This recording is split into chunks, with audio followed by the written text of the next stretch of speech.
बागेश्वर धाम के पीठाधीश्वर धीरेन्द्र कृष्ण शास्त्री ने समाजवादी पार्टी अध्यक्ष अखिलेश यादव के बयान पर पलटवार किया है। धीरेन्द्र ने जाकी रही भावना जैसी कहते हुए कहा कि हमारे ऊपर टिप्पणी करने वालों की रोटी पच रही है, भगवान करे उनकी रोटी पचती रहे। दरअसल अखिलेश ने कहा था कि कई कथावाचक 50 लाख रुपए तक लेते हैं, पता करवा लीजिए कि धीरेन्द्र शास्त्री अंडर टेबल नहीं लेते हैं क्या। धीरेन्द्र शास्त्री ने कहा कि देश में भी बहुत विचित्र स्थिति है। देश को खत्म करने के लिए, दूसरा पाकिस्तान जन्म देने के लिए यदि कोई बीमारी है तो वह है जातिवाद।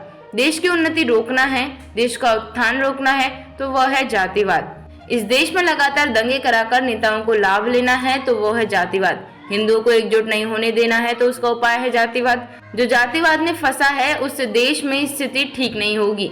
ये घोर निंदनीय है। शिखा चोटी काटना ये भी निंदनीय है। उससे बड़ी निंदा की बात यह है कि जो उस घटना में भी घी डाल रहे हैं, संवाद की बजाय विवाद बढ़ा रहे हैं। यदि दो भाई आपस में लड़ रहे हैं तो उसे सुलझाने का काम करना चाहिए। अखिलेश यादव के बयान पर धीरेन्द्र शास्त्री ने कहा कि भैया, हम राजनीति पर कोई बयान नहीं देते हैं।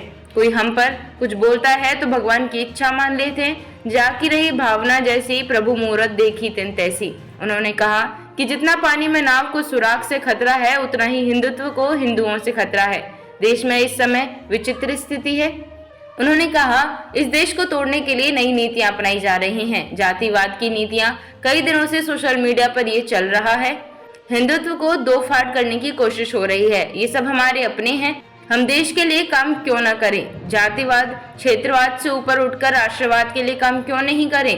हमें जातिवाद नहीं, राष्ट्रवाद पर आने की जरूरत है। हम किसी एक पार्टी के नहीं हैं, सब पार्टी के हैं। हमारा कोई एक रिश्ता नहीं है। आगामी चुनाव के लिए बस इतना कहेंगे कि आप सब सजग रहें, सावधान रहें। कांवड़ यात्रा को लेकर बयानबाजी पर धीरेन्द्र शास्त्री ने कहा कि वर्तमान समय में सनातन पर टिक्का टिप्पणी करना बड़ा सरल हो गया है। सनातन सॉफ्ट टारगेट है। कभी भी रोजा, जकात, हज यात्रा पर टिप्पणी नहीं होती।